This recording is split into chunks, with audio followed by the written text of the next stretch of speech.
CPM party జిల్లా committee ఆధ్వర్యంలో కాశ్మీర్ పహల్గామ్ ఉగ్రదాడిని ఖండిస్తూ సుందరయ్య జంక్షన్లో క్రోవత్తులతో నిరసన వ్యక్తం చేశారు.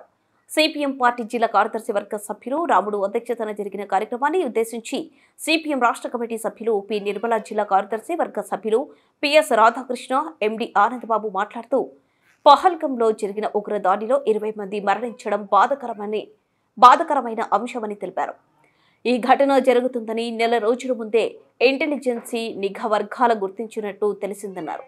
లష్కరే తోయబా అనుబంధంగా ఉండే ఉగ్రవాదులు దాడి చేసే అవకాశం ఉందని తెలియజేసినప్పటికీ భద్రత కల్పించడంలో కేంద్ర ప్రభుత్వం పూర్తిగా వైఫల్యం చెందిందని ఆరోపించారు.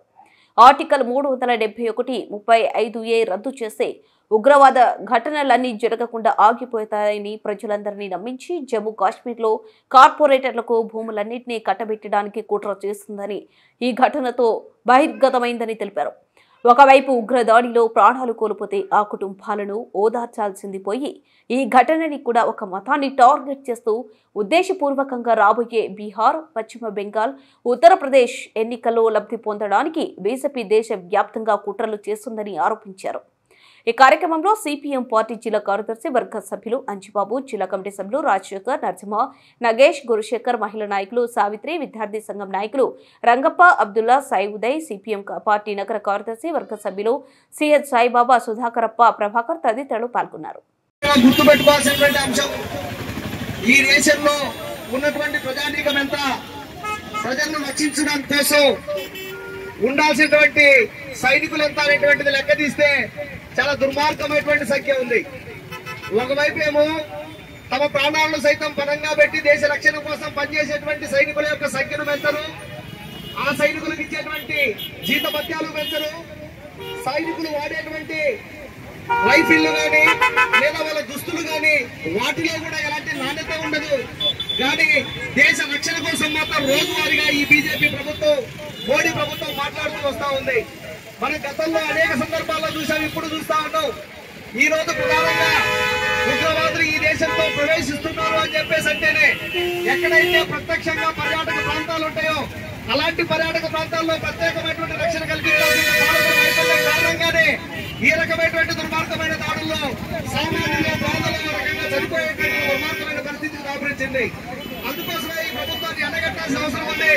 మీరు దీంట్లో రాజకీయం చేయడం కాదు, దేశ ప్రజలను కాపాడండి, సైనికులను పెంచండి, సైనికులకు ఇచ్చేటువంటి జీతభత్యాలు పెంచండి, నాణ్యమైనటువంటి రైఫిళ్లను ఇవ్వండి, నాణ్యమైనటువంటి దుస్తులు ఇవ్వండి, ఆ రకంగా ఈ దేశానికి రక్షణ కల్పించండి.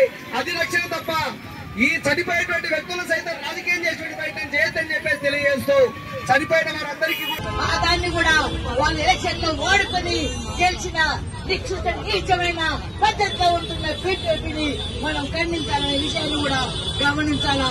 సిపిఎం పార్టీగా ఉగ్రవాదాన్ని ఖండిస్తూ అదేవిధంగా ఇది ఒక మతము, ఒక కులము కానే కాదు, ఎవరైతే ఉగ్రవాదులు ఉన్నారో వాళ్ళందరినీ ఖండిస్తూ వాళ్ళపై యాక్షన్ తీసుకోవాలని చెప్పే పద్ధతిలో, వాళ్ళని శిక్షించాలనే పద్ధతిలో మేము కోరుతా ఉన్నాము.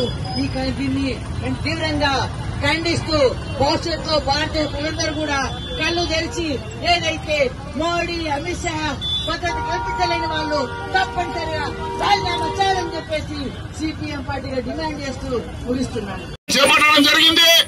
ఈ నిరసన కార్యక్రమాన్ని ఉద్దేశించి సిపిఎం పార్టీ జిల్లా కార్యదర్శి వర్గ సభ్యులు పిఎస్ రాధాకృష్ణ గారిని ముందుగా మాట్లాడవలసిందిగా కోరుచున్నాం. సభాధ్యక్షులు రాముడు గారు, ఈరోజు ఈ నిరసన కార్యక్రమంలో పాల్గొన్నటువంటి ప్రియమైన నాయకులు, కార్యకర్తలు, నగర ప్రజలారా, మనము చాలా సిగ్గుపడవలసిన విషయము.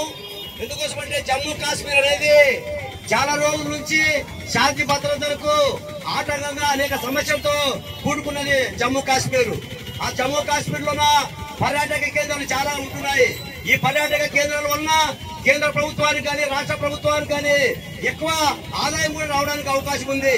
అటువంటి పర్యాటక కేంద్రంలోన ఉగ్రవాదకు నిర్ణయమైనటువంటి ప్రాంతంలోన అనిత్యం నిఘా ఉంచి భద్రత పెంపొందించాల్సిన అవసరము, ఆవశ్యకత కేంద్ర ప్రభుత్వం పైన ఉంది.